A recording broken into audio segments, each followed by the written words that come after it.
আমি যার কথা বলবো অবসরপ্রাপ্ত মেজর হাফিজউদ্দিন আহমেদ বীর বিক্রম সাহেব। উনি বীর বিক্রম না, উনি বীর উপাধি পেয়েছিলেন, কিন্তু সেই বীর উপাধিটা এই ভোলা জেলার একজন সূর্য সন্তান ছিল, সেই বীর উপাধিটাকে মুছে দিয়েছে। এখন সে ধুকে ধুকে বেঁচে আছে, নাম বলবো না।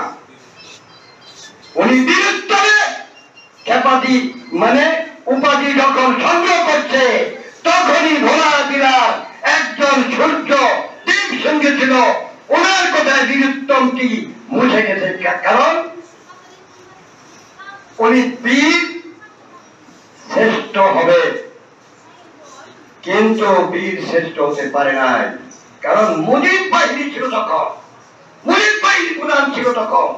আমি জানি মুজিব বাহিনীর প্রধানের কথায় সবকিছু হয়েছে, রক্ষী বাহিনী হয়েছে মুজিব বাহিনীর কথায়,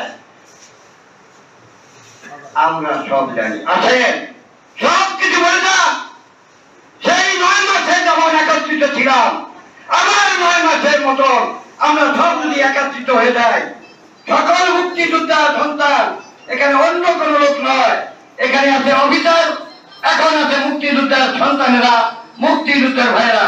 আসেন আমরা সেই আবার গণতন্ত্রকে পুনরুদ্ধার করার জন্য আবার যেন আমরা রাজপথে না শুনতে পাই এসেছিলাম অধিকার আদায়ের জন্য, রাজাকার হয়ে ফিরে যাচ্ছি, এই স্লোগান আর শুনতে আমরা চাই না। আমরা রাজাকার হয়ে ফিরে যাচ্ছি, কে বলেছে? নাম বলবো না। আমরা সেই আন্দোলন আর দেখতে চাই না। আমরা শান্তিকামী মানুষ। এখানে নুমান সাহেব বলেছে আমরা মানুষকে ইজ্জত দিতে জানি,